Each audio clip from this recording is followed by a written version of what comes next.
ꯂꯩꯖꯔꯦ आलू टिक्का का स्पेशल चिकन टिक्का का Advance saya, bilang saya mau, macam ni aku ni ambil.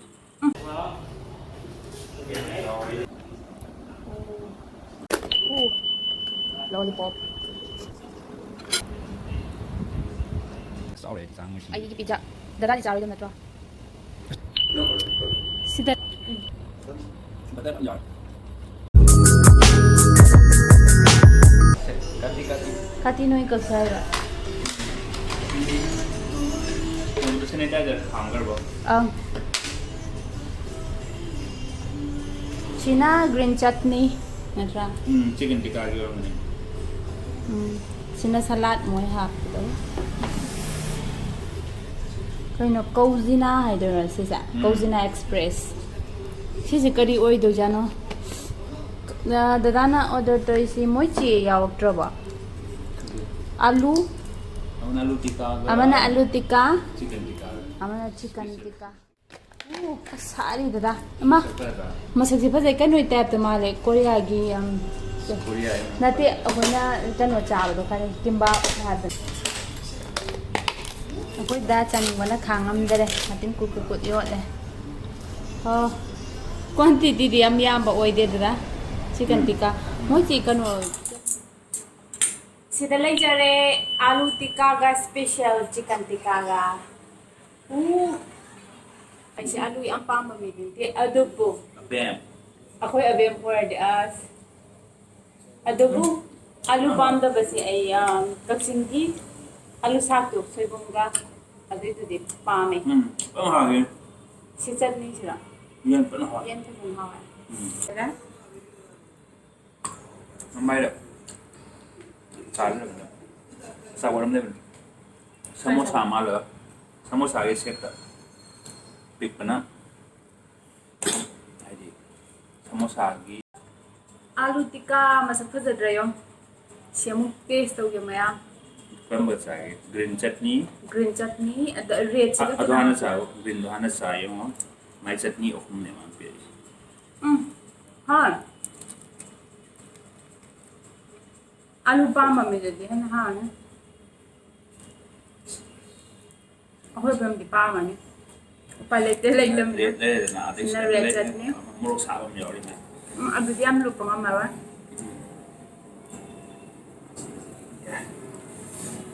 like green si so happy tang green wa ani si anjo na sa ha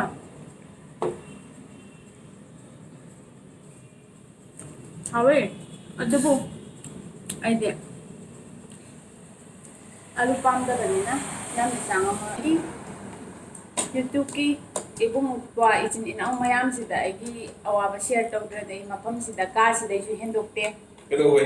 mic सिना सुमरम ओयरगा नमेदांग वरम मेलोइना इमुंग दचना का मोइ सिदी मका तल्ले बको अयाम्बा नथि नमेदांग वरम तुमबदो यामना अदुगुम मतम मे अमु थोक्ता कांदा वॉकिंग ओदि चल लेरा खुदा पे तोंदा Nang kata dari henok tiga itu.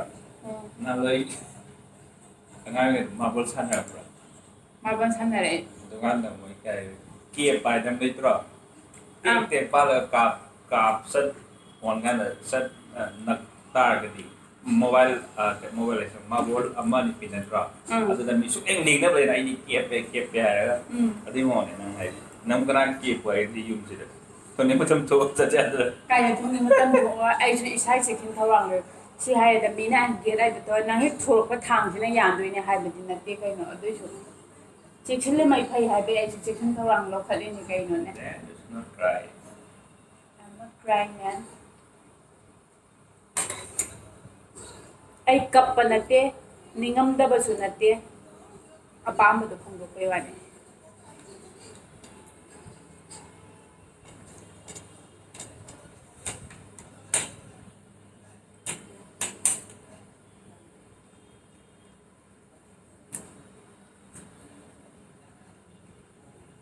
आलू ने ना एक दियम सांगम ले wa Yen cari lu kan.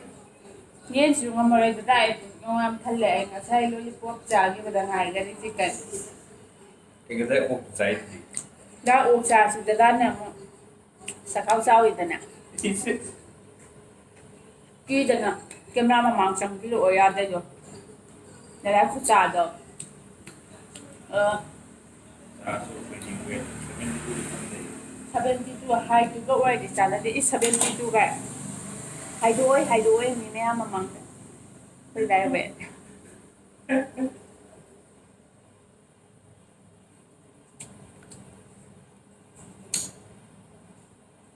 body mass index 21 yꯧꯗ꯭ꯔꯗꯤ ꯀꯩꯁꯨ ꯀꯥꯏꯗꯦ. ꯑꯣꯀꯦ ꯑꯗꯨꯃꯥꯏꯅ ꯑꯩ ꯍꯧꯖꯤꯛꯀꯤ ꯑꯆꯥꯄꯣꯠꯁꯤꯗꯤ ꯁ꯭ꯋꯥꯏꯗ ꯂꯣꯏꯁꯤꯜꯂꯒꯦ ꯍꯣꯔꯦꯟ ꯗꯤꯅꯔꯒꯤꯗ ꯑꯃꯨꯛ ꯊꯦꯡꯅꯔꯁꯦ ꯑꯃꯨꯛꯀ ꯆꯥꯏꯗꯣꯏꯔꯥ? ꯕꯥꯏ.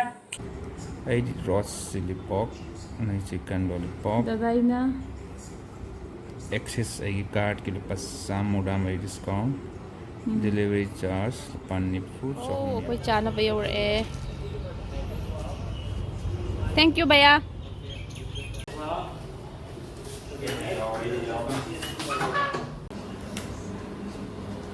Oh, that's over. Wah, Wah, guy. ôm này. Maru yaw mo ikot da sede. Maru. Spare cũng là dân. Oh, I get lollipop.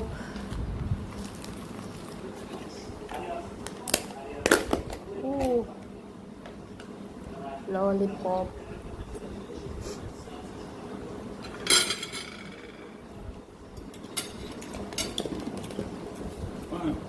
How the man manam nungsi balai. Cứ thôi mình cứ vậy. Cái này tâm trạng vậy. Quên cân. Lollipop chả 20 cent. Is dada ok sabai hai jabawan. Simana lokhat lage.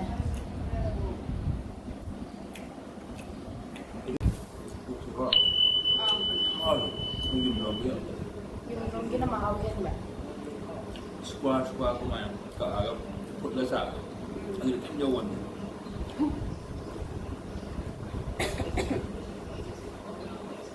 Cái này. Cái. Thôi.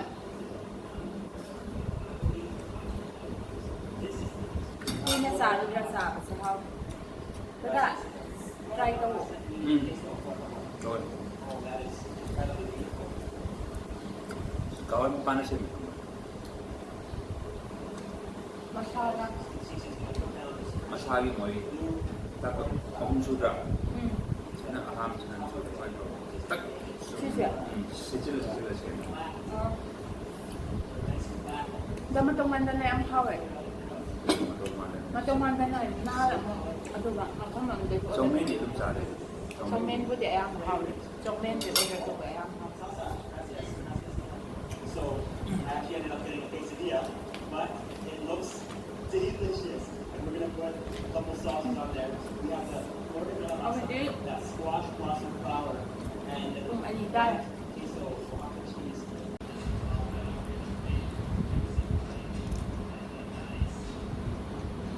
Trung xào rồi.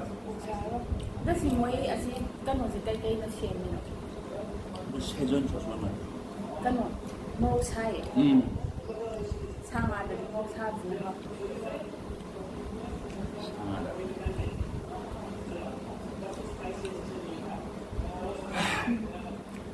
Sa ba buong da. 잘 rồi.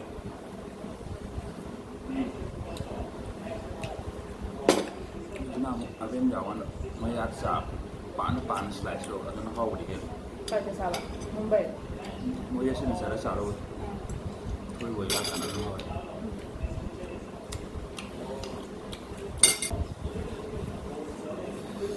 Nhưng cái thông tạc nó hỏi của họ nó bán nó xài. Nung pado. Kaya yan. Sự em hỏi chúng How hỏi. Mapano padog sa basi kay yung da siya ba hay ta ba de kay to ba mo man di ba no padog sa basi ko kan to kinang fresh with to ba hay dora relax to ba kay mo hay de no ba mapano ya da ba ꯑꯗꯒꯤ ꯈ꯭ꯋꯥꯏꯗꯒꯤ ꯃꯔꯨꯑꯣꯏꯅ ꯌꯨꯝꯗ ꯆꯠꯄ ꯐꯪꯗꯕꯒꯤ ꯃꯩꯆꯥꯛ ꯃꯌꯥꯝꯁꯦ ꯑꯗꯨꯏ ꯀꯔꯤꯗ ꯈꯤꯇꯪ ꯉꯥꯏꯍꯥꯛꯀꯤ ꯑꯣꯏꯕ ꯅꯨꯡꯉꯥꯏꯕ ꯊꯤꯕ ꯍꯥꯏꯇꯥꯔꯦ ꯅꯨꯡꯉꯥꯏꯕ ꯍꯥꯏꯕꯗꯤ ꯏꯁꯄꯣꯔꯠꯁ ꯇꯧꯅ ꯅꯨꯡꯉꯥꯏꯕꯗꯤ ꯑꯃꯨꯛ ꯂꯩ ꯄꯣꯟꯇꯦ ꯑꯗꯨꯁꯨ ꯉꯥꯏꯍꯥꯛꯀꯤ ꯋꯥꯈꯜ ꯌꯥꯡꯊꯣꯛꯅꯕ ꯐꯪꯗꯕꯩꯗꯤ ꯅꯠꯇꯦ ꯑꯗꯣ ꯍꯧꯖꯤꯛ ꯂꯩꯔꯤꯕ ꯁꯤꯆꯨꯋꯦꯁꯟꯁꯤ ꯁꯤꯗꯗꯤ ꯆꯠꯇꯕꯅ ꯐꯩꯌꯦꯗ ꯐꯦꯃꯤꯂꯤꯒꯤ ꯏꯁꯥꯒꯤ ꯑꯗꯨꯒ ꯃꯌꯥꯝ ꯄꯨꯝꯅꯃꯛꯀꯤ ꯈꯜꯂꯒꯁꯨ ꯍꯣꯏ ꯁꯣꯁꯥꯏꯇꯤꯒꯤ ꯑꯩ ꯈ꯭ꯋꯥꯏ ꯅꯛꯅꯕꯗ ꯑꯍꯥꯟꯕ ꯑꯩ ꯐꯦꯃꯤꯂꯤ ꯂꯩꯃꯤꯟꯅꯗꯣꯏꯕ ꯃꯌꯥꯝꯁꯨ ꯂꯣꯏꯅ ꯅꯨꯡꯁꯤꯔꯦ ꯏꯁꯥꯒꯤ ꯁꯣꯁꯦꯜ ꯇ꯭ꯔꯦꯚꯦꯜ ꯇꯧꯕꯗ ꯊꯦꯡꯅꯗꯣꯏꯕ ꯃꯌꯥꯝꯗꯣ ꯄ꯭ꯂꯁ ꯄꯨꯂꯞ ꯁꯣꯁꯥꯏꯇꯤꯒꯤꯁꯨ ꯑꯗꯨ ꯈꯜꯂꯒ ꯆꯠꯅꯤꯡꯕ ꯃꯌꯥꯝ ꯑꯃ ꯂꯩꯔꯁꯨ ꯈꯥꯡꯉ ꯂꯩꯔꯕꯅꯤ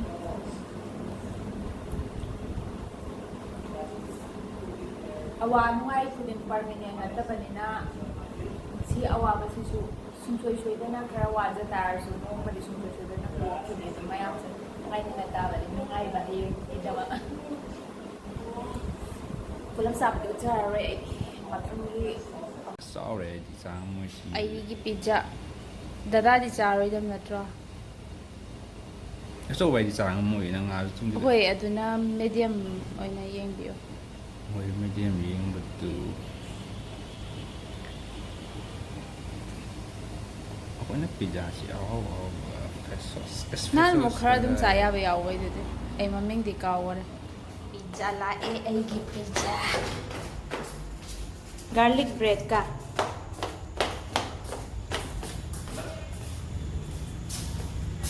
ꯈꯤꯇꯪ ꯂꯥꯞꯊꯣꯛꯅꯧꯀꯣ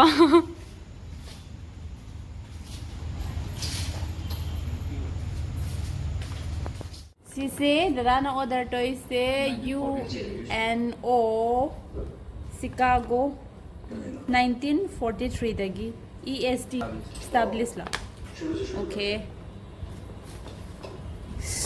ꯐꯦꯁꯕꯨꯛꯇ ꯇ꯭ꯋꯤꯇꯔꯗ ꯀꯩ ꯂꯣꯏ ꯐꯣꯂꯣ ꯇꯧ ꯌꯥꯔꯦ ꯃꯥꯜꯂꯦ ꯑꯗꯣ ꯗꯗꯥꯅ ꯑꯣꯔꯗꯔ ꯇꯧꯔꯤꯁꯦ ꯀꯩꯀꯩꯅꯣ ꯌꯦꯡꯉꯒꯦ ꯁꯤꯁꯤꯅ चिकन गार्लिक ब्रेड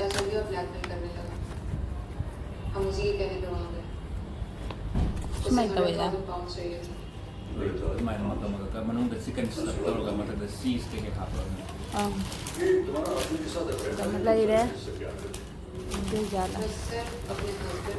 ꯑꯗꯨꯒ ꯁꯤꯅ ꯄꯤꯖꯥ ꯑꯩꯒꯤ चिकन ꯂꯩꯖꯔꯦ ꯄꯤꯖꯥꯗꯣ ꯁꯤ ꯆꯥꯕ ꯍꯧꯔꯒꯦ ꯍꯧꯖꯤꯛ ꯂꯝꯕꯤꯗ ꯈꯔꯁꯨ ꯑꯣꯔꯗꯔ ꯇꯧꯈꯤꯕꯩ ꯂꯩꯔꯤ ꯀꯩꯀꯩꯅꯣꯗ ꯂꯝꯕꯤꯗ ꯑꯣꯔꯗꯔ ꯇꯧꯈꯤꯕꯩ ꯂꯩ ꯑꯣꯛ ꯑꯩꯗꯤ ꯃꯣꯃꯣꯔ ꯍꯥꯏꯔꯒ ꯂꯩꯔꯦ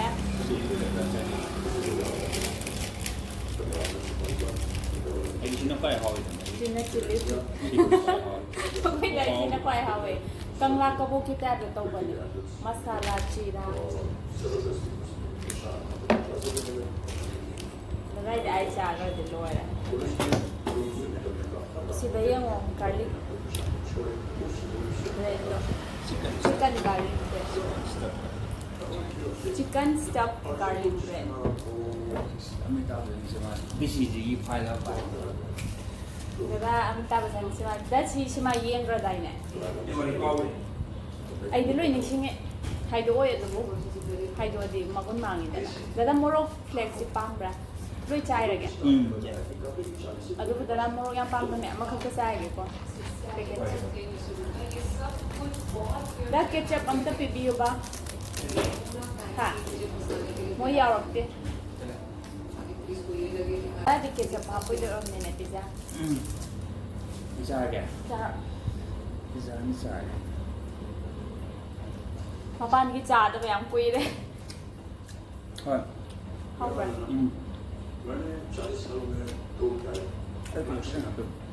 ꯑꯣꯏꯅꯝ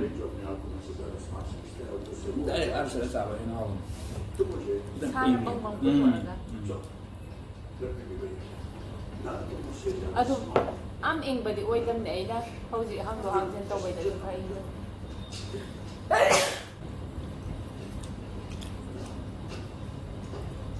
ꯕꯖꯥꯔꯗꯨ ꯅꯠꯇ꯭ꯔꯣ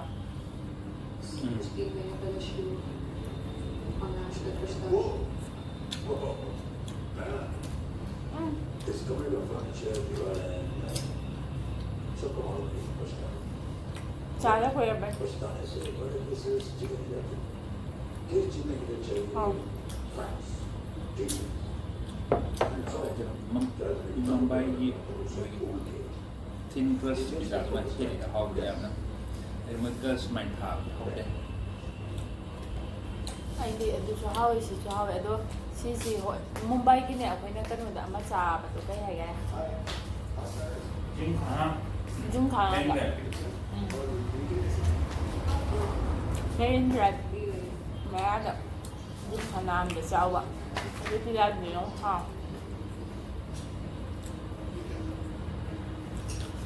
Shivaji Park mà làm đi. ꯆꯪꯅꯤꯡꯕ ꯃꯤꯗꯤ ꯆꯪ ꯌꯥꯗꯦꯀꯣ ꯗꯗꯥ ꯃꯣꯏꯗꯣ Membership học được cái này. Membership ꯌꯥꯎꯗ꯭ꯔ ꯆꯪ ꯌꯥꯗꯦ ꯃꯣꯏꯗꯣ ꯁꯤꯕꯥꯖꯤ ꯄꯥꯛ ꯃꯌꯥꯒꯤ Thin crust nó chảo mình sang một lần nào. Mình hậu mà đi ăn hậu. ꯑꯃ ꯊꯨꯝ ꯈꯤꯇꯪ ꯌꯥꯛꯑꯦ ꯇꯧꯕꯗꯨꯔꯣ ꯑꯩꯅ ꯑꯩꯉꯣꯟꯗꯅ ꯀꯌꯥ ꯌꯥꯎꯗꯦ ꯑꯗꯨꯃ Mua cái sai. Butter vẫn giỏi. Chụp xin lệch để lại tắc hàng chụp cái butter. ꯁꯤꯗ ꯍꯥꯞꯄꯤꯁꯤ ꯕꯇꯔ ꯆꯤꯛꯀꯟ ꯆꯤꯁ ꯁꯥꯏꯀꯥꯟꯗ ꯑꯣꯏꯅ ꯃꯝꯗꯤ ꯌꯥꯎꯋꯦ ꯁꯤꯗꯗꯤ ꯀꯦꯆꯞ ꯍꯥꯞꯄ ꯍꯥꯎꯏꯗꯖꯥꯠꯂꯣ ꯏꯁꯥꯁꯦ ꯑꯄꯥꯝꯕꯅꯤꯀꯣ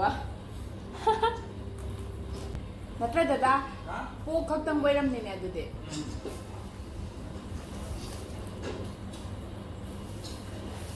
ꯄꯣꯛ ꯆꯥꯗꯕꯅꯤꯅ ꯑꯩꯒꯤ ꯎꯄꯥꯏ ꯂꯩꯇ꯭ꯔꯦ ꯌꯨꯝꯒꯤ ꯑꯣꯏꯕ ꯆꯥꯅꯤꯡꯕꯗꯣ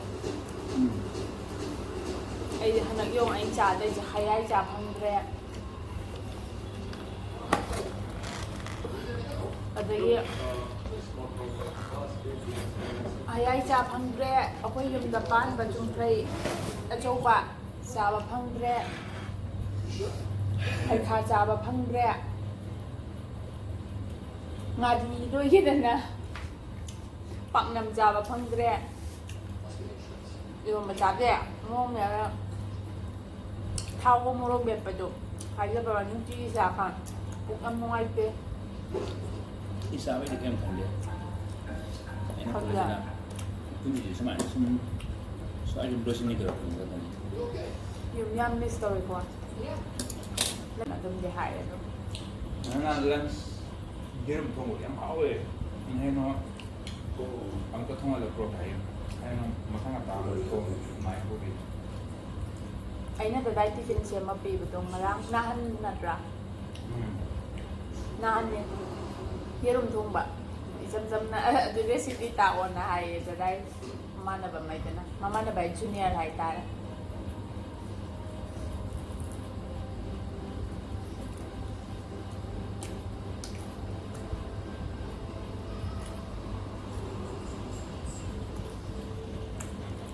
จะได้ที่ฟินฮับแบบako'y friend may na YouTube friend may na quantity yam di dadayam sa dia ba Ang din kasi lemon. adi leme ba yata